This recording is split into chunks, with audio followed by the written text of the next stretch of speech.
Hi all. അപ്പം നമ്മളിന്ന് discuss ചെയ്യാൻ പോകുന്നത് സ്കെയിലബിലിറ്റീനെ പറ്റിയിട്ടാണ്. മെയിനായിട്ട് വെർട്ടിക്കൽ സ്കെയിലബിലിറ്റി എന്താണ് എന്നുള്ളതും ഹൊറിസോണ്ടൽ സ്കെയിലബിലിറ്റി എന്താണ് എന്നുള്ള കാര്യവുമാണ്. ഓക്കെ. അപ്പോൾ അത് ഡിസ്കസ് ചെയ്യുന്നതിന് മുന്നേ നമുക്ക് കോമൺ ആയിട്ട് നമ്മളുടെ റിയൽ ലൈഫിൽ നമ്മളൊക്കെ മീറ്റ് ചെയ്തിരിക്കുന്ന ഒരു സിറ്റുവേഷനെ പറ്റിയിട്ട് നമുക്കൊന്ന് ഡിസ്കസ് ചെയ്യാം. നമ്മൾ നോർമലി ഒരു ടിക്കറ്റ് എടുക്കുക, അതായത് ഒരു മൂവി ടിക്കറ്റ് എങ്ങാനും എടുക്കുകയാണെന്ന് വിചാരിക്കാം. അപ്പം ഈ മൂവി ടിക്കറ്റ് എടുക്കുന്ന സമയത്ത് ഈ പറഞ്ഞിരിക്കുന്ന ടിക്കറ്റ് കൊടുക്കുന്ന ആൾക്ക് ഒരു മിനിറ്റിൽ ഒരു ടിക്കറ്റാണ് കൊടുക്കാനുള്ള കേപ്പബിലിറ്റി ഉണ്ട് എന്നുണ്ടെങ്കിൽ ഈ പറഞ്ഞിരിക്കുന്ന ഓരോരോ യൂസർക്കും ടിക്കറ്റ് കിട്ടാനുള്ള പോസിബിലിറ്റി എങ്ങനെയാണ്? ഈ പറഞ്ഞിരിക്കുന്ന അതായത് ഈ ക്യൂവിൻ്റെ ലെങ്ത്തിനനുസരിച്ചിട്ടായിരിക്കും അല്ലേ? അപ്പം നമ്മളിപ്പം 3 പേരാണ് ഒരു ക്യൂവിലുള്ളതെങ്കിൽ ഏറ്റവും അവസാനം നിൽക്കുന്ന ആൾക്ക് 3 മിനിറ്റ് കൊണ്ട് ടിക്കറ്റ് കിട്ടും. ഇപ്പോൾ 10 പേരാണ് ഈ പറഞ്ഞിരിക്കുന്ന ക്യൂവിലുള്ളതെങ്കിൽ അവസാനം നിൽക്കുന്ന ആൾക്ക് 10 മിനിറ്റിൽ ഈ പറഞ്ഞിരിക്കുന്ന ടിക്കറ്റ് കിട്ടത്തുള്ളൂ. അതായത് ഈ പറഞ്ഞിരിക്കുന്ന ടിക്കറ്റ് കിട്ടാനുള്ള പോസിബിലിറ്റി എന്ന് പറയുന്നത് ഈ ക്യൂവിൻ്റെ ലെങ്ത്തിനനുസരിച്ചിട്ട് മാറിക്കൊണ്ടിരിക്കും. അതായത് ഈ പറഞ്ഞിരിക്കുന്ന യൂസർ എക്സ്പീരിയൻസ് ഈ പറഞ്ഞിരിക്കുന്ന ക്യൂവിൻ്റെ ലെങ്ത്തിനനുസരിച്ചിട്ട് മാറിക്കൊണ്ടിരിക്കും എന്ന് പറയുന്ന ഒരു സിറ്റുവേഷൻ അല്ലേ? അപ്പം സ്കെയിലബിലിറ്റി എന്ന് പറയുന്നത് ഒരു സിസ്റ്റത്തിൻ്റെ അതിന് വർക്ക് ലോഡ് ഇൻക്രീസ് ചെയ്യുന്നതിനനുസരിച്ചിട്ട് അതിൻ്റെ പെർഫോമൻസ് അധികമൊന്നും ഡീഗ്രേഡ് ചെയ്യാതെ ഹാൻഡിൽ ചെയ്യാനുള്ള ഒരു സിസ്റ്റത്തിൻ്റെ എബിലിറ്റിനെയാണ് നമ്മൾ സ്കെയിലബിലിറ്റി എന്ന് പറയുന്നത്. ഓക്കെ. ഇത് ബേസിക്കലി നമ്മൾ വെബ് സെർവറിൻ്റെ കേസ് നോക്കിക്കഴിഞ്ഞ് കഴിഞ്ഞാലും അല്ലെങ്കിൽ നമ്മുടെ കമ്പ്യൂട്ടർ വേൾഡ് നോക്കിക്കഴിഞ്ഞ് കഴിഞ്ഞാലും സിമിലർ കൈൻഡ് ഓഫ് കാര്യമാണ് അല്ലേ? നമ്മളിപ്പോൾ ഒരു EC2 ഇൻസ്റ്റൻസിൻ്റെ അകത്ത് നമ്മളൊരു വെബ് സെർവർ ആണ് ഹോസ്റ്റ് ചെയ്യുന്നതെന്ന് വിചാരിക്കാം. അങ്ങനെയാണെങ്കിൽ നമ്മൾ ഓൾറെഡി പഠിച്ചിരുന്നു EC2 ഇൻസ്റ്റൻസിന് നമ്മൾ ഒരു ഇൻസ്റ്റൻസ് ടൈപ്പ് വഴി അതിന് നമ്മൾ ഇത്ര CPU ആണ്, ഇത്ര റാം ആണ് എന്നൊക്കെ നമ്മൾ പറഞ്ഞു കൊടുത്തിട്ടുണ്ട്. അതായത് അതിനൊരു ഫിക്സഡ് കേപ്പബിലിറ്റി ആണുള്ളത്. ഇവിടെ ഈ പറഞ്ഞിരിക്കുന്ന ടിക്കറ്റ് കൊടുക്കുന്ന ആൾക്ക് ഒരു ഫിക്സഡ് കേപ്പബിലിറ്റി പോലെ നമ്മളുടെ കമ്പ്യൂട്ടർക്കും ഒരു ഫിക്സഡ് കേപ്പബിലിറ്റി ആണുള്ളത്. അപ്പം അതിന് ഇത്ര ഒരു മിനിറ്റിൽ ഇത്ര റിക്വസ്റ്റുകളൊക്കെ ഹാൻഡിൽ ചെയ്യാൻ പറ്റുള്ളൂ എന്ന് പറയുന്ന ഒരു സിറ്റുവേഷൻ ഉണ്ട്. അപ്പം അതിൽ കൂടുതൽ റിക്വസ്റ്റുകൾ വന്നു കഴിഞ്ഞ് കഴിഞ്ഞാൽ സ്വാഭാവികമായിട്ടും അതിൻ്റെ പ്രോസസ്സിംഗ് ഡിലേ ആവും. അതിന് റെസ്പോൺസ് തിരിച്ചു കൊടുക്കുന്നതും ഡിലേ ആയിക്കൊണ്ടിരിക്കും അല്ലേ? ഇതേപോലെ തന്നെ ഒരു സിറ്റുവേഷൻ നമ്മൾ നമ്മുടെ കമ്പ്യൂട്ടറിൻ്റെ അകത്ത് നമ്മളൊരു വെബ് സെർവറൊക്കെ ഹോസ്റ്റ് ചെയ്യുന്ന സമയത്ത് പ്രോസസ്സിങ്ങിലുള്ള ഡിഫറൻസ് വരും. ഓക്കെ. അപ്പം ഇങ്ങനെയുള്ളൊരു സിസ്റ്റം ആണെങ്കിൽ നമുക്ക് പറയാൻ പറ്റും ഈ സിസ്റ്റം സ്കെയിലബിൾ അല്ല. ബിക്കോസ് എന്താണ്? നമ്മൾ ഈ ക്യൂ ലെങ്ത് കൂടുന്നതിനനുസരിച്ചിട്ട് ഈ പെർഫോമൻസ് ഈ പറഞ്ഞിരിക്കുന്ന സിസ്റ്റത്തിൻ്റെ പെർഫോമൻസ് ഡീഗ്രേഡ് ആയിക്കൊണ്ടിരിക്കുന്നുണ്ട്. അതിൻ്റെ യൂസർ എക്സ്പീരിയൻസ് വേഴ്സ്റ്റ് ആയിക്കൊണ്ടിരിക്കുന്നുണ്ട്. എല്ലായ്പ്പോഴും നമ്മളിപ്പം ഒരിക്കലെങ്കിലും നമ്മളിത് ഫേസ് ചെയ്തിട്ടുണ്ടാവും അല്ലേ? നമ്മൾ ക്യൂ നിൽക്കുന്ന സമയത്ത് വളരെ ക്യൂ ലെങ്ത് കൂടുതലാണെങ്കിൽ നമ്മൾ ആ ഫ്രസ്ട്രേഷൻ നമ്മളെല്ലായ്പ്പോഴും ജീവിതത്തിൽ ഒരിക്കലെങ്കിലും അനുഭവിച്ചിട്ടുണ്ടാവും. അപ്പം ഇതേപോലെ തന്നെയാണ് അപ്പം നമ്മൾ സ്വാഭാവികമായിട്ട് എന്ത് ചെയ്യും? ഇങ്ങനെ നമ്മൾ കുറേ നേരം ക്യൂ നിൽക്കേണ്ട ഒരു സിറ്റുവേഷനൊക്കെ ആണെങ്കിൽ നമ്മൾ എന്ത് ചെയ്യും? നമ്മൾ ചിലപ്പോൾ ടിക്കറ്റ് എടുക്കാതെ പോകും. അതായത് ഈ പറഞ്ഞിരിക്കുന്ന ഈ മൂവിയുടെ ഒരു ടിക്കറ്റ് നഷ്ടപ്പെടുക. അതായത് ഇതിനൊരു ബിസിനസ് ഇമ്പാക്റ്റ് ഉണ്ടാവുക എന്ന് പറയുന്ന ഒരു സിറ്റുവേഷനാണ് വരുന്നത്. അപ്പം ഈ പറഞ്ഞിരിക്കുന്ന സ്കെയിലബിൾ അല്ലാത്തൊരു സിസ്റ്റം നമ്മൾ ഉണ്ടാക്കുന്നത് വഴി നമുക്കൊരു ബിസിനസ് ഇമ്പാക്റ്റ് കൂടി അവിടെ ഉണ്ട്. അതുകൊണ്ടാണ് സ്കെയിലബിലിറ്റി എന്ന് പറയുന്നത് വളരെ ഇമ്പോർട്ടൻ്റ് ആയിട്ടിരിക്കുന്ന ഒരു കാര്യമായിട്ട് നമ്മളുടെ ടുഡേ വേൾഡിൽ കണക്കാക്കപ്പെടുന്നത്. കാരണം അതിനൊരു ബിസിനസ് ഇമ്പാക്റ്റ് ഉണ്ട്. ഓവറോൾ നമ്മൾ എല്ലാ സോഫ്റ്റ്വെയറും വൺ വേ അല്ലെങ്കിൽ അതർ വേ നമ്മളൊരു ബിസിനസ് വേണ്ടിയിട്ടാണല്ലോ അല്ലേ ഉണ്ടാക്കുന്നത്. അപ്പോൾ ഇതിനൊരു ബിസിനസ് ഇമ്പാക്റ്റ് ഉണ്ടാവുക എന്ന് പറയുന്നത് വളരെ ക്രൂഷ്യൽ ആയിട്ടുള്ള കാര്യമാണ്. അപ്പം ഈ സ്കെയിലബിലിറ്റി അല്ലെങ്കിൽ സ്കെയിലബിൾ അല്ലാത്തൊരു സിസ്റ്റം ഉണ്ടാക്കുന്നത് വഴി യൂസർ എക്സ്പീരിയൻസ് വേഴ്സ്റ്റ് ആക്കുന്നത് വഴി അതുവഴി ഈ പറഞ്ഞിരിക്കുന്ന ഒരു ബിസിനസ് ഇമ്പാക്റ്റ് ഉണ്ടാക്കുന്നത് ഒരു നല്ല കാര്യമല്ല. അതുകൊണ്ടാണ് നമ്മൾ സ്കെയിലബിലിറ്റി ഒരു ഇമ്പോർട്ടൻറ്റ് കാര്യമായിട്ട് എടുക്കുന്നത്. നമ്മൾ ഇതേപോലെയുള്ള ക്യൂവിൽ നിൽക്കുമ്പോൾ നമുക്കുണ്ടാവുന്ന ഫ്രസ്ട്രേഷൻ നമുക്ക് റിയൽ ലൈഫിൻ്റെ അകത്ത് നിന്ന് നമുക്ക് ഇതാക്കാൻ പറ്റും. അതേപോലെ തന്നെയാണ് മാപ്പ് ചെയ്തിട്ട് നമ്മളുടെ കമ്പ്യൂട്ടർ സിസ്റ്റത്തിൻ്റെ അകത്തേക്കും വരുന്നത്. നമ്മളിപ്പോൾ ഒരു വെബ്സൈറ്റാണ് ഹോസ്റ്റ് ചെയ്യുന്നതെങ്കിൽ ബേസിക്കലി ചിലപ്പം നമ്മൾ കുറച്ച് ഡിലേ ഒക്കെ വന്നു കഴിഞ്ഞ് കഴിഞ്ഞാൽ നമ്മൾ എന്ത് ചെയ്യും? നമ്മൾ അതിൻ്റെ അകത്ത് വാങ്ങാതെ ചിലപ്പോൾ നമ്മൾ വേറൊരു വെബ്സൈറ്റിലോട്ടൊക്കെ പോകും, അല്ലെങ്കിൽ നമ്മൾ വാങ്ങണ്ട എന്ന് തന്നെ തീരുമാനിക്കും അല്ലേ? അപ്പം അതാണ് യൂസർ എക്സ്പീരിയൻസ്. ശരിക്കും പറഞ്ഞു കഴിഞ്ഞാൽ ബിസിനസ്സിനെ റിലേറ്റ് ചെയ്തത് കൊണ്ട് എല്ലായ്പ്പോഴും അതൊരു ക്രൂഷ്യൽ തിങ് ആണ്. നമ്മളിപ്പം പലപ്പോഴും ആമസോണിൻ്റെ ഒക്കെ ഒരു സ്റ്റോറി കേട്ടിട്ടുണ്ടായിരുന്നു. അവരൊരു 400 മില്ലി സെക്കൻഡ്സ് ഡിലേ ആയത് കാരണം അവർക്ക് വലിയൊരു തുക ബിസിനസ് ഇമ്പാക്റ്റ് ഉണ്ടായി. അത് അവർ പല രീതികളിൽ അത് ആ പ്രോബ്ലം സൊല്യൂഷൻ ഫിക്സ് ചെയ്തിട്ടുണ്ട് എന്നുള്ളത്. അപ്പോൾ എല്ലായ്പ്പോഴും ഈ പറഞ്ഞിരിക്കുന്ന സ്കെയിലബിലിറ്റി എന്ന് പറയുന്നത് വളരെ ഇമ്പോർട്ടൻ്റ് ആയിട്ടുള്ള കാര്യമാണ്. അപ്പോൾ നമ്മളത് വളരെ നമ്മളിപ്പോൾ ഏത് സിസ്റ്റം ഉണ്ടാക്കുന്ന സമയത്ത്, പ്രത്യേകിച്ച് ക്ലൗഡിലാണെങ്കിൽ നമ്മൾ ഏത് സിസ്റ്റം ഉണ്ടാക്കുന്ന സമയത്ത് നമ്മൾ സ്കെയിലബിൾ ആയിട്ടിരിക്കുന്ന ഒരു സിസ്റ്റം ഉണ്ടാക്കേണ്ടത് അത്യാവശ്യമാണ്. ഓക്കെ. അപ്പോൾ ആ പോയിന്റ്, അതായത് ഈ പറഞ്ഞിരിക്കുന്ന സ്കെയിലബിലിറ്റിയുടെ പർപ്പസ് എന്താണ് എന്നുള്ളത് നിങ്ങൾക്ക് ഓൾമോസ്റ്റ് മനസ്സിലാക്കിയെടുക്കാൻ പറ്റുമെന്ന് വിചാരിക്കുന്നുണ്ട്. പർപ്പസ് പഠിച്ചാലേ നമുക്ക് ആ കാര്യം ഡീറ്റെയിൽഡ് ആയിട്ട് പഠിക്കാൻ പറ്റുകയുള്ളേ. അപ്പം ഈ സ്കെയിലബിലിറ്റി അച്ചീവ് ചെയ്യേണ്ടത് അത്യാവശ്യമാണ്. അപ്പം നമുക്ക് സ്കെയിലബിലിറ്റി അച്ചീവ് ചെയ്യാൻ വേണ്ടിയിട്ട് നമുക്ക് 2 മെക്കാനിസംസ് ഉണ്ട്. നോർമലി ടിപ്പിക്കലി നമ്മൾ 2 മെക്കാനിസംസ് യൂസ് ചെയ്യാറുണ്ട്. ഒന്ന് വെർട്ടിക്കൽ സ്കെയിലബിലിറ്റി എന്ന് പറയുന്നതും രണ്ടാമത്തത് ഹോറിസോണ്ടൽ സ്കെയിലബിലിറ്റി എന്ന് പറയുന്നതുമാണ്. നമുക്ക് ഫസ്റ്റത്തെ സൊല്യൂഷൻ നോക്കാം. ഫസ്റ്റത്തെ സൊല്യൂഷൻ്റെ അകത്ത് നമ്മളിപ്പം ഈ പറഞ്ഞിരിക്കുന്ന ടിക്കറ്റ് കൗണ്ടർ ആണെങ്കിൽ നമുക്ക് എങ്ങനെ ഈ പറഞ്ഞിരിക്കുന്ന സ്കെയിലബിലിറ്റി ഇംപ്രൂവ് ചെയ്തെടുക്കാം? അതിന് വേണ്ടിയിട്ട് നമുക്ക് എന്ത് ചെയ്യാം? നമുക്ക് ഈ പറഞ്ഞിരിക്കുന്ന ടിക്കറ്റ് കൊടുക്കുന്ന ആളുടെ കേപ്പബിലിറ്റി അല്ലെങ്കിൽ കുറച്ചും കൂടെ വേഗത്തിൽ ടിക്കറ്റ് കൊടുക്കാൻ കേപ്പബിൾ ആയിട്ടിരിക്കുന്ന ഒരാളെ ഇവിടെ ഇരുത്തി കഴിഞ്ഞ് കഴിഞ്ഞാൽ നമുക്ക് വേണമെന്നുണ്ടെങ്കിൽ 1 മിനിറ്റിൽ 3 ടിക്കറ്റുകൾ കൊടുക്കാൻ പറ്റും. അങ്ങനെയാണെങ്കിൽ ഈ ക്യൂ കുറച്ചും കൂടെ ഫാസ്റ്റ് ആയിട്ട് മൂവ് ചെയ്യും. യൂസർ എക്സ്പീരിയൻസ് കുറച്ചും കൂടെ നല്ലതാവും. വേണമെന്നുണ്ടെങ്കിൽ നിങ്ങൾക്ക് വീക്ക് ഡേയ്സിൽ കുറച്ചും കൂടെ കേപ്പബിലിറ്റി കുറഞ്ഞ ഒരാളെ ടിക്കറ്റ് കൗണ്ടറിൽ വെക്കാം. ഈവനിങ്ങിൽ കുറച്ചും കൂടെ കൂടുതൽ ആളെ, ഹോളിഡേ വരുമോ അല്ലെങ്കിൽ നല്ലൊരു മൂവി വരുന്ന സമയത്ത് കൂടുതലാകാം. അങ്ങനെ ഈ പറഞ്ഞിരിക്കുന്ന ടിക്കറ്റ് ഒരു സിംഗിൾ കൗണ്ടർ തന്നെ, പക്ഷെ അവിടെ ഇരിക്കുന്ന ടിക്കറ്റ് കൗണ്ടറുടെ കേപ്പബിലിറ്റി കൂട്ടിയിട്ട് നമുക്ക് ഈ പറഞ്ഞിരിക്കുന്ന ഇതിൻ്റെ സ്കെയിലബിലിറ്റി കുറച്ചൊന്ന് മാറ്റിയെടുക്കാം. അങ്ങനെയാണ് ആളെ മാറ്റി കൊടുത്തിരുന്നാൽ മതി അല്ലേ. നിങ്ങൾ കുറച്ചും കൂടെ ആളുകൾ വരാൻ പോസിബിൾ ആയിട്ടിരിക്കുന്ന സമയത്ത് കുറച്ചും കൂടെ കേപ്പബിൾ ആയിട്ടുള്ള ഒരാളെ നിങ്ങൾക്ക് വേണമെന്നുണ്ടെങ്കിൽ വെക്കാം. ഇങ്ങനെ ഒരു സിസ്റ്റത്തിൻ്റെ തന്നെ കേപ്പബിലിറ്റി കൂട്ടിയിട്ട് അതിൻ്റെ സ്കെയിലബിലിറ്റി ഇംപ്രൂവ് ചെയ്യുന്നതിനെയാണ് നമ്മൾ വെർട്ടിക്കൽ സ്കെയിലിംഗ് എന്ന് പറയുന്നത്. അതായത് അത് വെർട്ടിക്കൽ ആയിട്ടാണ് ഇംപ്രൂവ് ചെയ്യുന്നത്.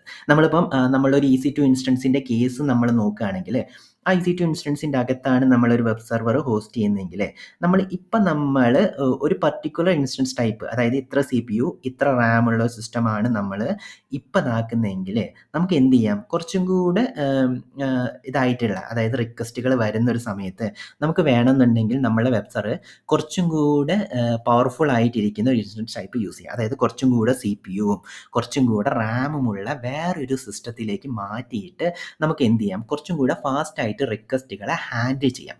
അങ്ങനെ ഫാസ്റ്റായിട്ട് റിക്വസ്റ്റുകളെ സ്വാഭാവികമായിട്ടും CPU റാമും കൂടുന്ന സമയത്ത് അല്ലെങ്കിൽ സ്റ്റോറേജ്, നെറ്റ്വർക്ക് കേപ്പബിലിറ്റി ഇതെല്ലാം കൂട്ടുന്നതിനനുസരിച്ചിട്ട് സ്വാഭാവികമായിട്ട് എന്ത് സംഭവിക്കും? നമുക്ക് റിക്വസ്റ്റുകൾ കുറച്ചും കൂടെ ഫാസ്റ്റായിട്ട് പ്രോസസ്സ് ചെയ്യാൻ പറ്റും. അപ്പോൾ അത് കുറച്ചും കൂടെ ലോഡ് ഉണ്ടെങ്കിൽ തന്നെയും അത് ഫാസ്റ്റായിട്ട് പ്രോസസ്സ് ചെയ്യുന്നതുകൊണ്ട് യൂസർ എക്സ്പീരിയൻസിനെ അത്രയ്ക്ക് അങ്ങ് ബാധിക്കത്തില്ല. ഇതാണ് ഒരു മെത്തേഡ്. ഇതിനെയാണ് നമ്മൾ വെർട്ടിക്കൽ സ്കെയിലിംഗ് എന്ന് പറയുന്നത്. നമ്മളുടെ തന്നെ സിസ്റ്റത്തിൻ്റെ കേപ്പബിലിറ്റി ഇൻക്രീസ് ചെയ്തിട്ട് കൂടുതൽ റിക്വസ്റ്റുകളെ ഒരു പർട്ടിക്കുലർ സമയത്ത് ഹാൻഡിൽ ചെയ്യുന്നതിനെയാണ് നമ്മൾ വെർട്ടിക്കൽ സ്കെയിലിംഗ് എന്ന് പറയുന്നത്. ഇതിനുള്ളൊരു പ്രോബ്ലം എന്താണെന്ന് ചോദിച്ചു കഴിഞ്ഞാൽ നമുക്കിപ്പം ഇവിടെ നമ്മളിപ്പോൾ കേപ്പബിലിറ്റി കൂട്ടി പോവുക എന്ന് പറഞ്ഞല്ലോ. ഒരു പേഴ്സന് ഒരു ലിമിറ്റേഷൻ ഉണ്ട്. അയാൾക്ക് എത്ര ടിക്കറ്റ് കൊടുക്കാൻ കഴിവുള്ള ഒരാളാണെങ്കിലും ഒരു മിനിറ്റിൽ മാക്സിമം പോയാൽ 10ഓ 12ഓ ടിക്കറ്റുകളൊക്കെ കൊടുക്കാൻ പറ്റുള്ളൂ. അതിൽ കൂടുതൽ ഹ്യൂമൻ പോസിബിൾ അല്ല. ഇതേപോലെ തന്നെ എന്ത് വരും? നമ്മളുടെ കമ്പ്യൂട്ടറിൻ്റെ അകത്ത് നോക്കുന്ന സമയത്തും നമ്മൾ CPU RAM എല്ലാം കൂട്ടി പോകുന്നു. അതിനും ഒരു ലിമിറ്റേഷൻ ഉണ്ട് അല്ലേ. EC2 ഇൻസ്റ്റൻസ് ടൈപ്പിന് ഏറ്റവും മാക്സിമം പോസിബിൾ ആയിട്ടിരിക്കുന്ന ഒരു സാധനമുണ്ട്. അത്ര വരെയേ നമുക്കത് ഇൻക്രീസ് ചെയ്യാൻ നമുക്ക് സാധിക്കത്തുള്ളൂ. അതാണ് വെർട്ടിക്കൽ സ്കെയിലിങ്ങിൻ്റെ ഒരു പ്രോബ്ലം. അതിനൊരു അപ്പർ ലിമിറ്റ് എല്ലായ്പ്പോഴും ഉണ്ട്. ആ അപ്പർ ലിമിറ്റിന് മുകളിലേക്ക് നമുക്ക് ഒരിക്കലും ഒരു സിസ്റ്റത്തിൻ്റെ കേപ്പബിലിറ്റിയും നമുക്ക് കൂട്ടാൻ പറ്റത്തില്ല. പക്ഷേ വെർട്ടിക്കൽ സ്കെയിലിങ്ങിൻ്റെ ഒരു ഗുണം എന്താണെന്ന് വെച്ച് കഴിഞ്ഞാൽ നമ്മളിപ്പം ആ ഒരു സിസ്റ്റത്തിൽ തന്നെയാണ് ഇരിക്കുന്നത്. ഇവിടെയാണെങ്കിൽ നിങ്ങൾക്ക് ഒരു കൗണ്ടർ മതി. എല്ലായ്പ്പോഴും ഒരു കൗണ്ടറിൽ തന്നെ ഹാൻഡിൽ ചെയ്യാം. നിങ്ങൾ വേറെ ഇഷ്യൂസ് ഒന്നുമില്ല. അടുത്ത സ്കെയിലിംഗ് പഠിച്ചിട്ട് ഇതിൻ്റെ ഡിഫറൻസ് കൂടി നമുക്കൊന്ന് നോക്കാം. വെർട്ടിക്കൽ സ്കെയിലിംഗ് എന്താണ് എന്നുള്ളത് നിങ്ങൾക്ക് കിട്ടിയെന്ന് വിചാരിക്കുന്നു. ഒരു സിസ്റ്റത്തിൻ്റെ തന്നെ കേപ്പബിലിറ്റി കൂട്ടിയിട്ടാണ് നമ്മൾ സ്കെയിലിംഗ് ഇംപ്രൂവ് ചെയ്യുന്നത്. അങ്ങനെയാണ് നമ്മൾ അതിൻ്റെ സ്കെയിലബിലിറ്റി ഇംപ്രൂവ് ചെയ്തെടുക്കുന്നത്. ഓക്കെ, ഇനി നമുക്ക് രണ്ടാമത്തെ സൊല്യൂഷൻ നോക്കാം. രണ്ടാമത്തെ സൊല്യൂഷൻ എന്താണെന്ന് ചോദിച്ചു കഴിഞ്ഞാൽ നമ്മളൊരു അഡീഷണൽ കൗണ്ടർ ഇടുന്നു. ഇവിടെ നമ്മൾ ക്യൂ ഹാൻഡിൽ ചെയ്യാൻ വേണ്ടിയിട്ട് നമ്മളൊരു അഡീഷണൽ കൗണ്ടർ കൂടി ഇടുന്നു. നമ്മളിപ്പോൾ മറ്റേ സൂപ്പർ മാർക്കറ്റിൽ ലുലുവിലൊക്കെ പോകുന്ന സമയത്ത് നമ്മളിത് കാണാറുണ്ട് അല്ലേ. അവർ ഈ പറഞ്ഞിരിക്കുന്ന ക്യൂവിൻ്റെ ലെങ്ത് കൂടുകയാണെങ്കിൽ ഒരു അഡീഷണൽ കൗണ്ടർ കൂടി ഓപ്പൺ ചെയ്തിട്ട് നമ്മളുടെ ക്യൂ അങ്ങോട്ട് കൂടി വഴിതിരിച്ച് വിടും. അപ്പോൾ എന്ത് സംഭവിക്കുന്നു? 2 പേരും ഈ ക്യൂവിനെ ഹാൻഡിൽ ചെയ്യുന്നത് കൂടി ഈ പറഞ്ഞിരിക്കുന്ന ക്യൂ കുറച്ചും കൂടെ ഫാസ്റ്റായിട്ട് മൂവ് ചെയ്യും. അതായത് ഇതിനെയാണ് നമ്മൾ ഇതിനെയാണ് നമ്മൾ ഹൊറിസോണ്ടൽ സ്കെയിലിംഗ് എന്ന് പറയുന്നത്. അതായത് ഇതിൻ്റെ എണ്ണം കൂട്ടിക്കൊണ്ടിരിക്കുകയാണ്. ഇവിടെ കൗണ്ടറുകളുടെ എണ്ണം കൂട്ടി കുറേ കൂടി റിക്വസ്റ്റുകൾ അല്ലെങ്കിൽ കുറേ കൂടി ക്യൂ വരുന്ന സമയത്ത് നമ്മൾ 2 ആക്കും. കുറച്ചും കൂടെ വന്നു കഴിഞ്ഞാൽ നമ്മൾ 3 ആക്കും. അങ്ങനെ എത്ര വേണമെന്നുണ്ടെങ്കിലും നമുക്കിങ്ങനെ കൂട്ടി പോവാം.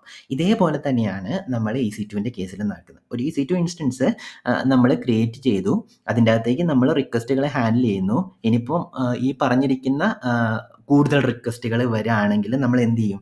വേറെ രണ്ടാമത്തെ ഒരു EC2 ഇൻസ്റ്റൻസ് ക്രിയേറ്റ് ചെയ്യും. എന്നിട്ട് റിക്വസ്റ്റുകൾ ഈ 2 പേരും തുല്യമായിട്ട് ബാധിച്ചെടുക്കും. ഓക്കെ. കുറച്ച് റിക്വസ്റ്റുകൾ ആദ്യത്തെ EC2 ഇൻസ്റ്റൻസും കുറച്ച് റിക്വസ്റ്റുകൾ രണ്ടാമത്തെ EC2 ഇൻസ്റ്റൻസും ഹാൻഡിൽ ചെയ്യും. ഇനിയിപ്പോൾ കുറച്ചും കൂടി റിക്വസ്റ്റുകൾ വരികയാണെങ്കിൽ എന്ത് ചെയ്യും? നമ്മൾ മൂന്നാമതൊരു EC2 ഇൻസ്റ്റൻസ് ഉണ്ടാക്കും. എന്നിട്ട് ഈ 3 പേരും കൂടി പാരലലി ഈ റിക്വസ്റ്റുകളെ ഹാൻഡിൽ ചെയ്യും. സ്വാഭാവികമായിട്ട് എന്ത് ചെയ്യും? അത് പെട്ടെന്ന് ഈ പറഞ്ഞിരിക്കുന്ന റിക്വസ്റ്റുകളെല്ലാം പ്രോസസ്സ് ചെയ്ത് പോകും. ഇതിനെയാണ് നമ്മൾ ഹൊറിസോണ്ടൽ സ്കെയിലിംഗ് എന്ന് പറയുന്നത്. അതായത് ഹൊറിസോണ്ടലി ആണ് അത് സ്കെയിലായി പോകുന്നത്. എണ്ണം ഇങ്ങനെ കൂട്ടി പോവാണ്. ഇതിൻ്റെ ഒരു ഗുണം എന്താണെന്ന് വെച്ച് കഴിഞ്ഞാൽ ഇതിങ്ങനെ എണ്ണം കൂട്ടി പോകുന്നതായതുകൊണ്ട് നമുക്ക് എത്ര EC2 ഇൻസ്റ്റൻസുകളെ വേണമെന്നുണ്ടെങ്കിലും നമുക്ക് ആഡ് ചെയ്ത് പോകാം. ഇതിനൊരു അപ്പർ ലിമിറ്റ് ഇല്ല. നമുക്ക് വേണമെന്നുണ്ടെങ്കിൽ 100 EC2 ഇൻസ്റ്റൻസോ 1000 EC2 ഇൻസ്റ്റൻസോ വേണമെന്നുണ്ടെങ്കിൽ 1,000,000 EC2 ഇൻസ്റ്റൻസുകളും നമുക്ക് വേണമെന്നുണ്ടെങ്കിൽ ആഡ് ചെയ്ത് പോകാം. അതിനുള്ള ഫെസിലിറ്റി AWSനുണ്ട്. അപ്പം ഹൊറിസോണ്ടൽ സ്കെയിലിങ്ങിൻ്റെ ഒരു ഗുണം എന്താണെന്ന് വെച്ച് കഴിഞ്ഞാൽ ഇത് ഈ പറഞ്ഞ പോലെ ഹൊറിസോണ്ടലി ആയതുകൊണ്ട് അതിനൊരു അപ്പർ ലിമിറ്റ് ഇല്ല. എത്ര വേണമെന്നുണ്ടെങ്കിലും നമുക്കിങ്ങനെ കൂട്ടി പോകാൻ പറ്റും. ഇതാണ് 2 തരം സ്കെയിലിങ്ങൾ, വെർട്ടിക്കൽ സ്കെയിലിങ്ങും ഹൊറിസോണ്ടൽ സ്കെയിലിങ്ങും. ഓക്കെ. അപ്പം നമ്മൾ EC2 ഇൻസ്റ്റൻസിൻ്റെ കേസ് പറയുന്ന സമയത്ത് നമ്മൾ EC2 ഇൻസ്റ്റൻസ് കുറച്ചും കൂടെ കേപ്പബിലിറ്റി ആക്കി ഇത് എണ്ണം ഇങ്ങനെ കൂട്ടി പോവുകയാണ്. ഇത് രണ്ടുമാണ് നമ്മൾ ഇതാക്കുന്നത്. അപ്പം ഇതിൻ്റെ ഒരു ഗുണവും ദോഷങ്ങളും എന്താണെന്ന് വെച്ച് കഴിഞ്ഞാൽ നമ്മൾ ഓൾറെഡി വെർട്ടിക്കൽ സ്കെയിലിങ്ങിൻ്റെ ദോഷം നമ്മൾ പറഞ്ഞിരുന്നു. അപ്പർ ലിമിറ്റ്, ഇതിന് അപ്പർ ലിമിറ്റ് ഇല്ല. നമ്മൾ എത്ര വേണമെങ്കിലും ഇതാക്കാം. ഇനിയിപ്പം വെർട്ടിക്കൽ സ്കെയിലിങ്ങിൻ്റെ ഒരു ഗുണം എന്താണെന്ന് ചോദിച്ചു കഴിഞ്ഞ് കഴിഞ്ഞാൽ ഇത് ഈ പറഞ്ഞിരിക്കുന്ന നമ്മളുടെ സിസ്റ്റം എല്ലായ്പ്പോഴും ഓടിക്കൊണ്ടിരിക്കുന്നത് അല്ലെങ്കിൽ നമ്മളുടെ സോഫ്റ്റ്വെയർ എല്ലായ്പ്പോഴും ഓടിക്കൊണ്ടിരിക്കുന്നത് ഒരു സിസ്റ്റത്തിൻ്റെ അകത്തായിരിക്കും അല്ലേ? അപ്പം നമ്മൾ ആ സിസ്റ്റത്തിൻ്റെ അകത്ത് മാത്രം നമ്മൾ ഹാൻഡിൽ ചെയ്താൽ മതി. അപ്പം നമ്മളുടെ സോഫ്റ്റ്വെയർ കമ്പോണൻറ്റ് കുറച്ചും കൂടെ ലെസ് കോംപ്ലക്സ് ആയിരിക്കും. ഫോർ എക്സാമ്പിൾ നമ്മളിപ്പോൾ ടിക്കറ്റ് കൗണ്ടറിൻ്റെ കാര്യം നോക്കുകയാണെങ്കിൽ ഇങ്ങനെയുള്ളൊരു സൊല്യൂഷനാണ് നമ്മൾ ചൂസ് ചെയ്യുന്നതെങ്കിൽ ഡിഫറെൻറ്റ് കൗണ്ടറുകൾ തമ്മിൽ അങ്ങോട്ടും ഇങ്ങോട്ടും ഒരു സിങ്ക് വേണം അല്ലേ? അല്ലെങ്കിൽ ഒരു കൗണ്ടറിൻ്റെ അകത്ത് ഒരു പർട്ടിക്കുലർ സീറ്റ് ഒരാൾക്ക് അലോക്കേറ്റ് ചെയ്ത് കൊടുത്ത് അതേ സമയത്ത് തന്നെ മൂന്നാമത്തെ കൗണ്ടറിൻ്റെ അകത്തും അതേ സീറ്റ് അലോക്കേറ്റ് ചെയ്ത് കഴിഞ്ഞാൽ എന്ത് സംഭവിക്കും? അവിടെ ഒരു കോൺഫ്ലിക്റ്റ് വരും അല്ലേ? ഒരേ സീറ്റ് 2 പേർക്ക് കിട്ടുന്ന ഒരു സിറ്റുവേഷൻ വരും. അപ്പം അങ്ങനെ ഒരു സിറ്റുവേഷൻ വരരുത്. ഈ 3 പേരും തമ്മിൽ എല്ലായ്പ്പോഴും സിങ്ക് ആയിരിക്കണം. ഇവൻ ഒരു സീറ്റ് കൊടുത്തിട്ടുണ്ടെങ്കിൽ മൂന്നാമത്തെ ആൾ ആ സീറ്റ് ഒരിക്കലും ഒരേ സമയത്ത് കൊടുക്കരുത്. ഇവൻ എക്സാക്ട്ലി സെയിം മില്ലി സെക്കൻഡിലാണെങ്കിൽ കൂടി സിസ്റ്റം അതിന് കേപ്പബിൾ ആയിരിക്കണം. അങ്ങനെയുള്ള സിറ്റുവേഷൻസ് എല്ലാം ഹാൻഡിൽ ചെയ്യാൻ കേപ്പബിൾ ആയിരിക്കണം. അതേപോലെ തന്നെ ഇവിടെ വരുന്ന സമയത്ത് നമ്മൾ ഈ വരുന്ന റിക്വസ്റ്റുകളെ ഈ 3 അല്ലെങ്കിൽ എത്ര EC2 ഇൻസ്റ്റൻസുകൾ നമ്മൾ ഉണ്ടോ അവർക്കെല്ലാവർക്കും ഡിവൈഡ് ചെയ്ത് കൊടുക്കണം. അതേപോലെ തന്നെ ഈ പറഞ്ഞിരിക്കുന്ന 3 പേരും തമ്മിൽ നമ്മളുടെ കാര്യങ്ങൾ സിങ്കുമായിരിക്കണം. അപ്പോൾ ഹൊറിസോണ്ടൽ സ്കെയിലിങ്ങിന് എത്ര വേണമെങ്കിലും സ്കെയിൽ ചെയ്ത് പോകാമെന്ന് പറയുന്ന അഡ്വാൻറ്റേജ് ഉണ്ടെങ്കിലും ആ സിസ്റ്റം കുറച്ചും കൂടെ കോംപ്ലക്സ് ആയിട്ടായിരിക്കും ഉണ്ടാവുക. ഓക്കെ. അപ്പോൾ ഇതാണ് ഇവർ രണ്ടുപേരും തമ്മിലുള്ള ഡിഫറൻസ്. നമ്മൾ നോർമലി ടുഡേ വേൾഡൊക്കെ നോക്കുമ്പം AWSൻ്റെ കേസ് ആണെങ്കിലും നോക്കുമ്പം കുറേ കൂടി നല്ല സൊല്യൂഷൻ എന്ന് പറയുന്നത് ഹൊറിസോണ്ടൽ സ്കെയിലിംഗ് ആണ്. അതിൻ്റെ സിസ്റ്റം കുറച്ചും കൂടെ കോംപ്ലക്സ് ആവുകയാണെങ്കിൽ കൂടി അത് കുറച്ചും കൂടെ നല്ല സൊല്യൂഷൻ അല്ലെങ്കിൽ കുറച്ചും കൂടെ പോപ്പുലറായിട്ട് അഡാപ്റ്റ് ചെയ്തുകൊണ്ടിരിക്കുന്ന സൊല്യൂഷൻ എന്ന് പറയുന്നത് ഹൊറിസോണ്ടൽ സ്കെയിലിംഗ് ആണ്. അതിൻ്റെ ലിമിറ്റേഷൻ ഇല്ല എന്നുള്ളതൊക്കെയാണ് അതിൻ്റെ ഒരു മെയിൻ ആയിട്ടുള്ള കാര്യം.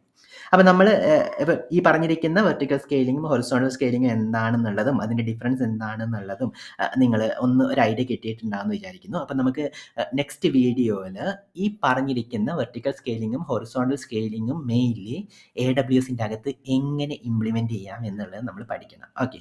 സ്കെയിലബിലിറ്റി എന്ന് പറയുന്നത് നമ്മൾ AWSൻ്റെ അകത്ത് ഏത് സർവീസ് എടുത്ത് നോക്കിക്കഴിഞ്ഞ് കഴിഞ്ഞാലും ആ വേർഡ് വരും. കാരണം ആ എബിലിറ്റി ഇൻക്രീസ് ചെയ്യാനുള്ള കേപ്പബിലിറ്റി ഇൻക്രീസ് ചെയ്യാനുള്ള എബിലിറ്റി എല്ലാ സ്ഥലത്തും വരും. EC2ൻ്റെ കേസിൽ സ്വാഭാവികമായിട്ടും നമ്മൾ EC2 പഠിച്ചുകൊണ്ടിരിക്കുകയാണ്. EC2ൻ്റെ കേസിലും ഈ പറഞ്ഞിരിക്കുന്ന സ്കെയിലബിലിറ്റി എന്ന് പറയുന്ന സാധനം വരും. അപ്പം നമ്മൾ നെക്സ്റ്റ് വീഡിയോയ്ക്കകത്ത് EC2ൻ്റെ അകത്ത് എങ്ങനെയാണ് ഈ പറഞ്ഞിരിക്കുന്ന സ്കെയിലബിലിറ്റി അച്ചീവ് ചെയ്യുന്നത് എന്നുള്ള കാര്യം ഒന്ന് നമുക്ക് ഡീറ്റെയിൽ പഠിക്കാം. സ്കെയിലബിലിറ്റി വളരെ ഇമ്പോർട്ടൻറ്റ് കാര്യമാണ്. അതിന് വേണ്ടിയിട്ട് AWS ഇലാസ്റ്റിക് ലോഡ് ബാലൻസിങ് എന്നൊക്കെ പറഞ്ഞിട്ടിരിക്കുന്ന കാര്യങ്ങൾ EC2ൻ്റെ കേസിൽ പ്രൊവൈഡ് ചെയ്യുന്നുണ്ട്. അപ്പം നമുക്ക് നെക്സ്റ്റ് വീഡിയോയിൽ അത് ഡീറ്റെയിൽഡ് ആയിട്ട് എങ്ങനെ ഇലാസ്റ്റിക് ലോഡ് ബാലൻസിങ് ഇംപ്ലിമെൻറ്റ് ചെയ്യാമെന്നുള്ള കാര്യങ്ങളൊക്കെ ഒന്ന് നമുക്ക് പഠിക്കാം. അപ്പോൾ നമുക്ക് ഈ വീഡിയോ ഇവിടെ നിർത്താൻ തോന്നുന്നു. നമുക്ക് നെക്സ്റ്റ് വീഡിയോയിൽ കാണാം. ഈ ഒരു കാര്യം കൂടെ, നിങ്ങൾക്ക് ഈ ചാനൽ വളരെ യൂസ്ഫുൾ ആയി തോന്നുന്നുണ്ട് എന്നുണ്ടെങ്കിൽ ഒന്ന് ലൈക്കും സബ്സ്ക്രൈബൊക്കെ ചെയ്താൽ എനിക്കും കൂടെ ഹെൽപ്ഫുൾ ആയിരിക്കും. ഓക്കെ, അപ്പോൾ നമുക്ക് നെക്സ്റ്റ് വീഡിയോയിൽ കാണാം. ബൈ. Thank you.